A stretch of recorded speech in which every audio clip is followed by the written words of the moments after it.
Halo guys, welcome back to my channel Romeo Motovlog.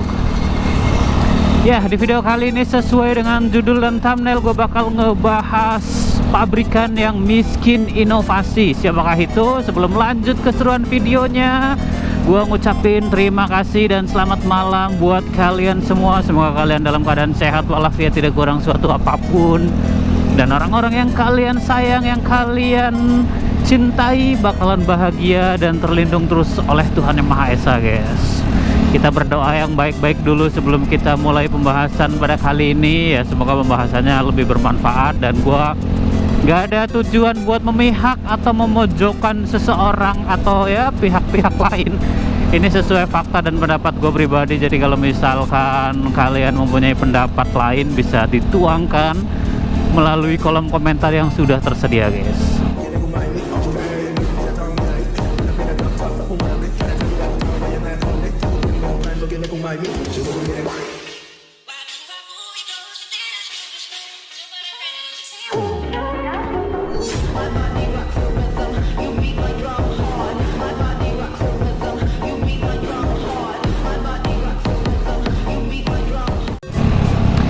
Oke, mari kita bahas tentang Shibiru atau pabrikan Suzuki yang miskin inovasi, khususnya di penjualan Indonesia ya guys. Karena bisa kalian lihat sendiri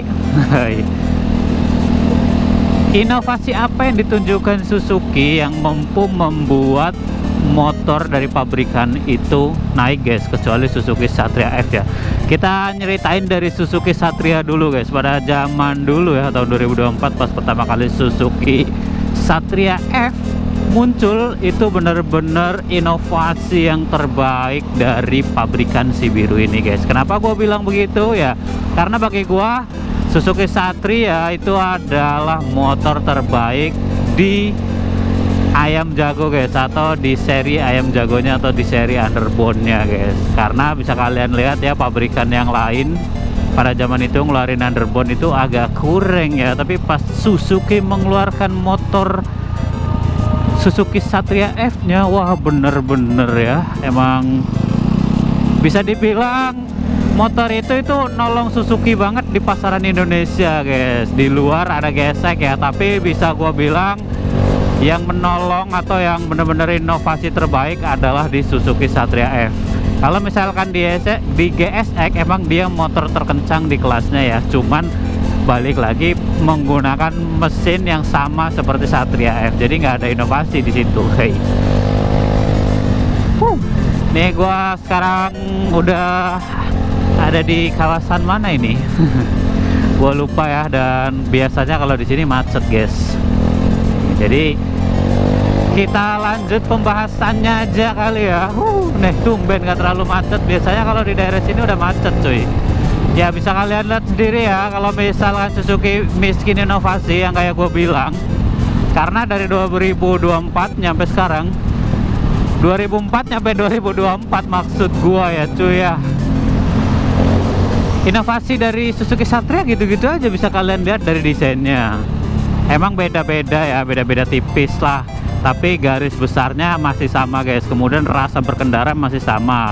Untuk suara ya dikit-dikit mirip lah sama yang 2004. Kemudian buat kecepatan segala macam itu masih sama, guys. Jadi bisa dibilang Suzuki itu miskin inovasi.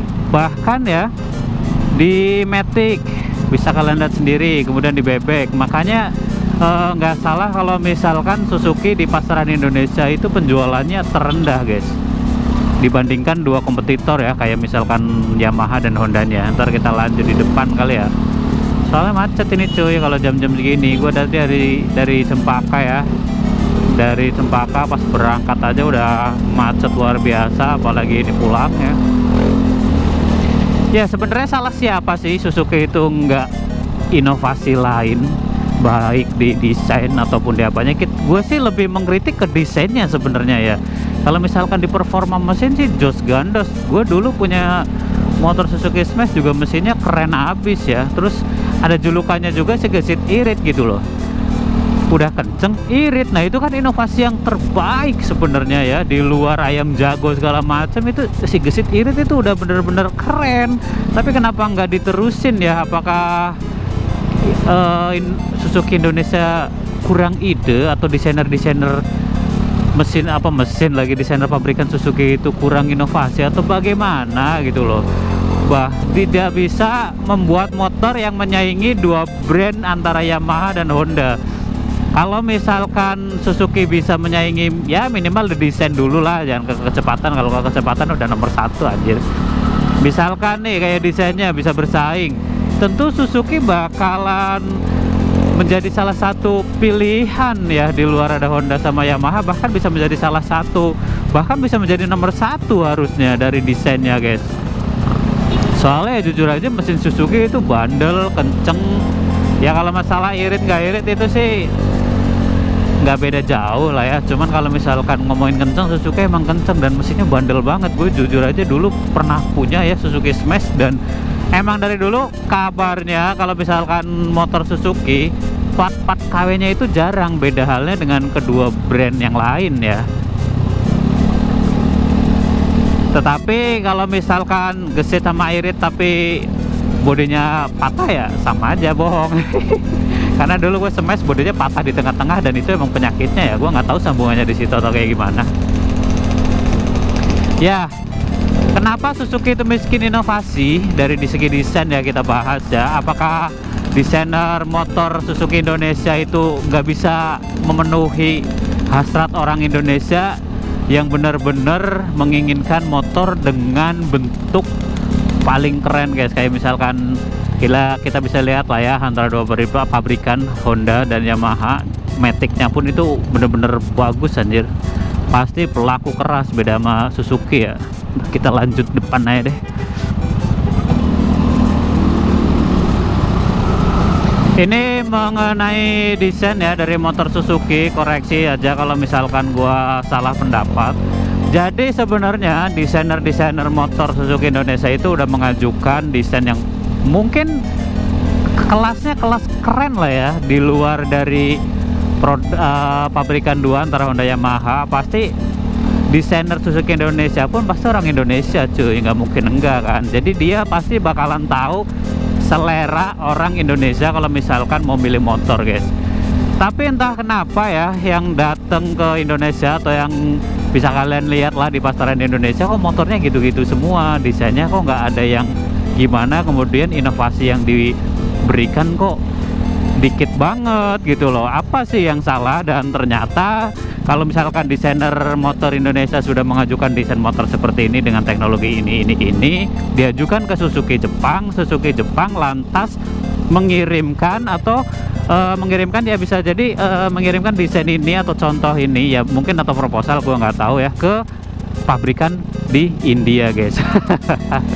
Ya bisa kalian lihat ya, makanya motor yang ada di Indonesia khususnya Suzuki itu rata-rata ya nggak beda jauh dari desain-desain yang ada di India. Karena Suzuki beranggapan mungkin bahwa pasaran di Indonesia kurang diminati ya, beda halnya dengan di India. Jadi daripada mereka nambah budget, kemudian nambah biaya produksi segala macem buat memenuhi pasaran Indonesia dengan desain yang mungkin lebih bagus daripada yang udah ada di pasaran, jadi ya buat apa? Makanya mereka ya kirim aja limbah dari India buat pasaran Indonesia. Mungkin seperti itu guys, koleksi kalau misalkan gue salah ya. Beda halnya di Vietnam ya. Kalau misalkan di Vietnam desain Suzuki mau ngasih kayak apapun ke Suzuki Jepang itu bakalan ACC, karena emang penjualan di sana sangat tinggi ya untuk produk Suzuki-nya. Tapi kalau di Indonesia masih gitu-gitu aja ya, mau sampai kapanpun ya nggak bakal ada perkembangan sebenarnya.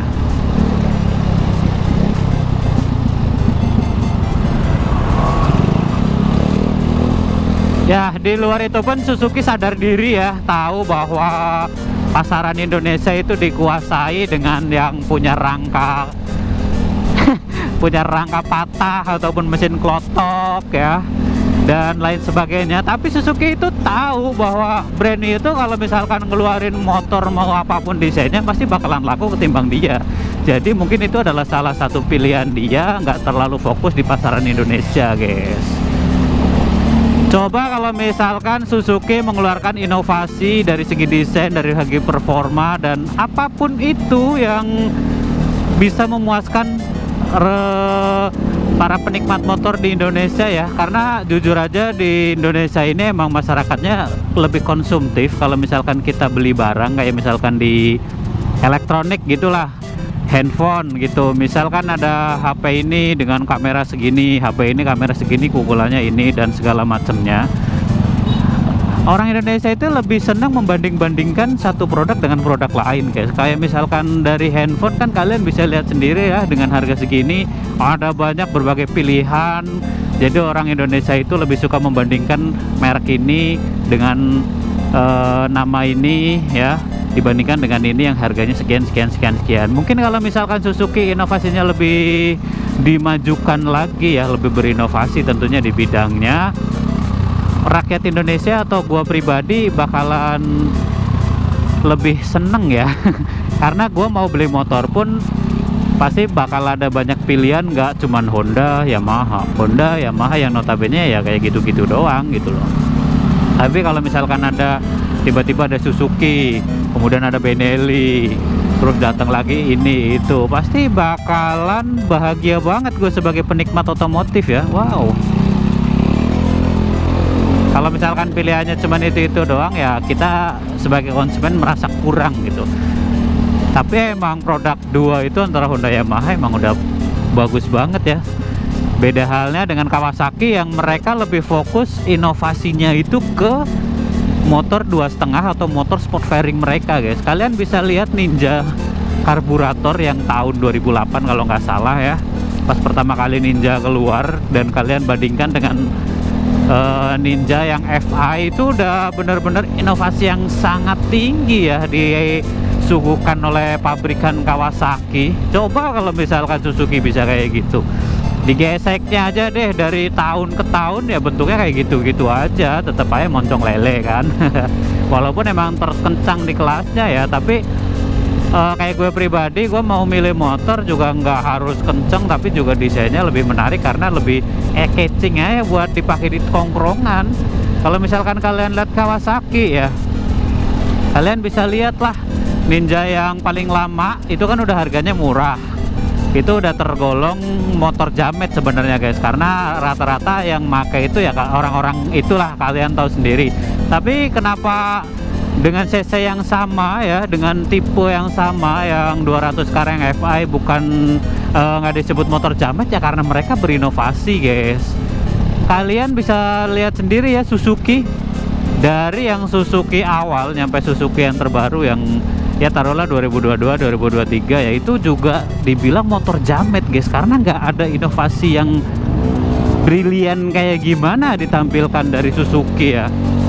Makanya ya wajar aja kalau misalkan Satria itu dibilang motor jamet, karena ya dari segi tampilan, dari segi performa dan teknologi ya masih sama-sama aja kayak motor yang tahun 2008 yang pertama kali ada Satria F keluar itu guys. Cuman ya balik lagi, itu alasannya karena emang pasaran Indonesia nggak terlalu minat sama pabrikan Suzuki ya. Makanya mungkin Suzuki udahlah, gua pelan-pelan aja asal kelakon gitu loh, pelan-pelan aja asal masih bisa bertahan di Indonesia ya udah gas aja gitu. Jadi masih banyak pertimbangan kali ya, karena gua nggak terlalu tahu di dapurnya Suzuki itu kayak apa, jadi gua nggak bisa ngebahas ke situ guys. Kenapa Suzuki itu miskin inovasi? Yang gue bahas cuman di ya kulit-kulit luarnya aja, seperti yang gua tahu atau gua lihat dan yang gua baca, kemudian ya gue tahu sedikit tentang informasi langsung gue share ke kalian. Ya udah guys, sekian dulu ya. Semoga Suzuki dan brand-brand lainnya makin baik, makin berinovasi ke depannya buat kemajuan otomotif di Indonesia juga, agar gue khususnya sebagai konsumen penikmat roda 2 itu nggak henti-hentinya buat kagum dengan pasaran motor di Indonesia guys. Ya udah, sekian dulu ya video dari gue mau sampai, wah macet lagi cuy. Jangan lupa ya guys ya, dukung gue terus. Kalau misalkan kalian punya pendapat pribadi, kalian tuh langsung tuliskan aja di kolom komentar yang udah tersedia, dan gue pasti bakalan baca dan bales guys. Karena ya kadang-kadang gue bikin konten kayak gini itu karena bosen guys kalau misalkan gue ngevlog doang, jujur aja. Makanya gue mau ada ilmunya dikit lah. Ya udah guys, sekian dulu video dari gue. Terima kasih sudah menonton, sudah klik video ini, dan jangan lupa tetap stay tune terus di Robio Motovlog.